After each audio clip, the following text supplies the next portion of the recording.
नमस्कार, आज हम केमिकल काइनेटिक्स में कुछ इंपॉर्टेंट ग्राफ्स के ऊपर बात करेंगे। ये ग्राफ्स होंगे reversible reaction including equilibrium, sequential reactions, parallel reactions. इन सभी के लिए हम कुछ इंपॉर्टेंट ग्राफ्स के ऊपर डिस्कशन करते हैं।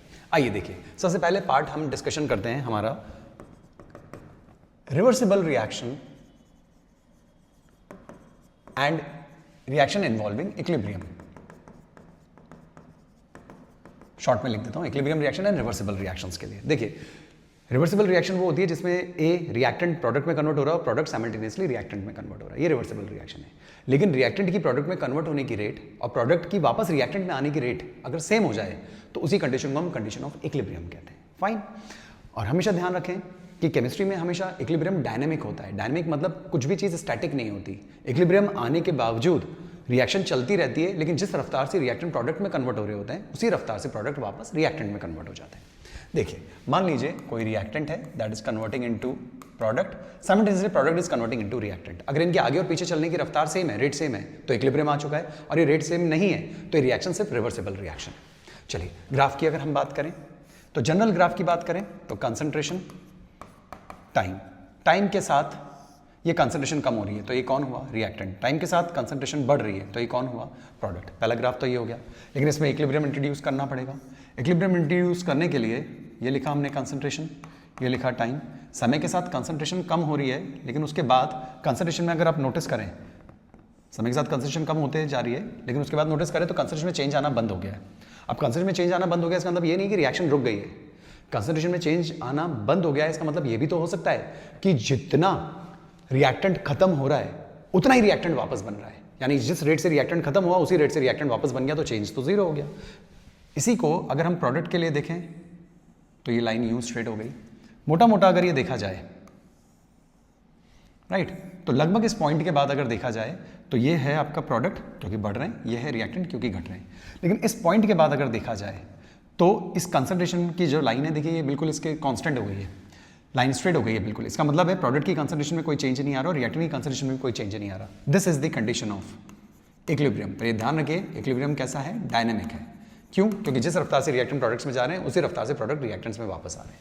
ये इक्विलिब्रियम जब जनरेट हुआ उस वक्त नोटिस करने वाली बात यह है कि इस पॉइंट पर देखिए ये प्रोडक्ट की कंसंट्रेशन है, यानी ये इक्विलिब्रियम तब अटेन हुआ जब प्रोडक्ट ज़्यादा थे और रिएक्टेंट कम थे।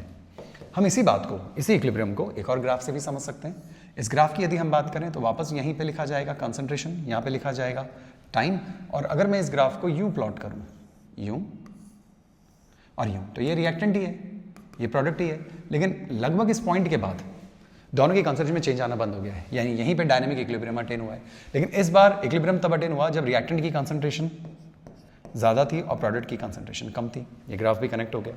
तीसरे ग्राफ की यदि हम बात करें तो तीसरा ग्राफ कुछ ऐसा हो सकता है, कंसंट्रेशन नीचे, टाइम, और ये रिएक्टेंट खत्म होते होते नीचे आ गए, ये प्रोडक्ट बढ़ते बढ़ते लाइन कांस्टेंट हो गई, लगभग कांस्टेंट है, राइट।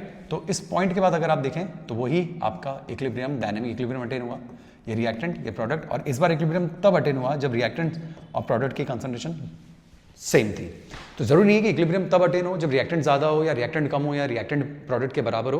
कभी भी इक्विलिब्रियम अटेन हो सकता है, लेकिन जब इक्विलिब्रियम अटेन हो जाता है तो चेंज इन कंसंट्रेशन जीरो हो जाता है।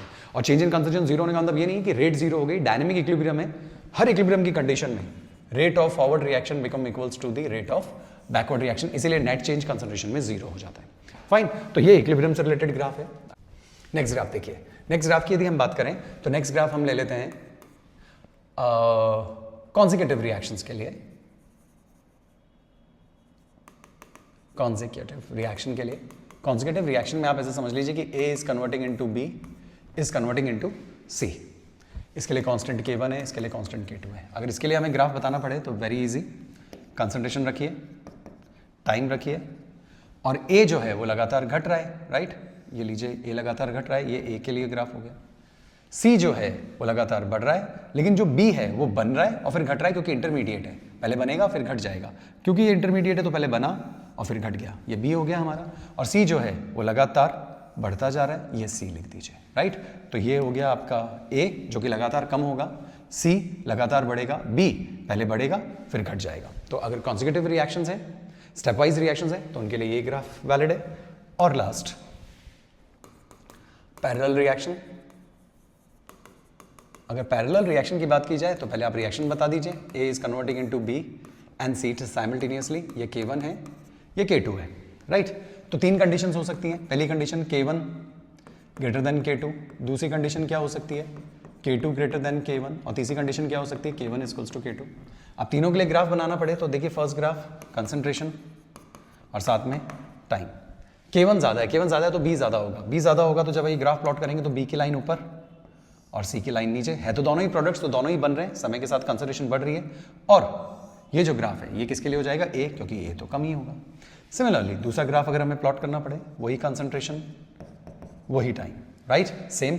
अब इस बार K2 ज़्यादा है यानी C ज़्यादा है, C ज़्यादा है तो ऊपर वाली लाइन C की बना लीजिए, नीचे लाइन B की बना लीजिए, और A तो लगातार कम ही होगा। ओके, ये A के लिए आ गया। अब बात करते हैं लास्ट वाला केस, जब K1 K2 दोनों एक दूसरे के बराबर हो। आप समझ ही गए होंगे, जब दोनों की कंसंट्रेशन बिल्कुल सेम चेंज में है तो यहाँ पे लिखेंगे कंसंट्रेशन, यहाँ पे लिखेंगे टाइम। हमें पता है कि A तो कम ही होना है, लेकिन B और C जो है K1 K2 सेम है, तो B और C का जो कंसंट्रेशन चेंज है वो बिल्कुल सेम है, तो ये ग्राफ यूँ बना दीजिए और ये ग्राफ कॉमनली B और C के लिए हो जाएगा। तो इस तरीके से आप डिफरेंट टाइप के रिएक्शंस के लिए अलग अलग ग्राफ को कनेक्ट कर सकते हैं। उम्मीद करता हूँ ग्राफ वाला सेक्शन भी आपको अच्छे से समझ में आया होगा। नेक्स्ट वीडियो में हम इफेक्ट ऑफ टेम्परेचर से अपनी बात को शुरू करेंगे। धन्यवाद।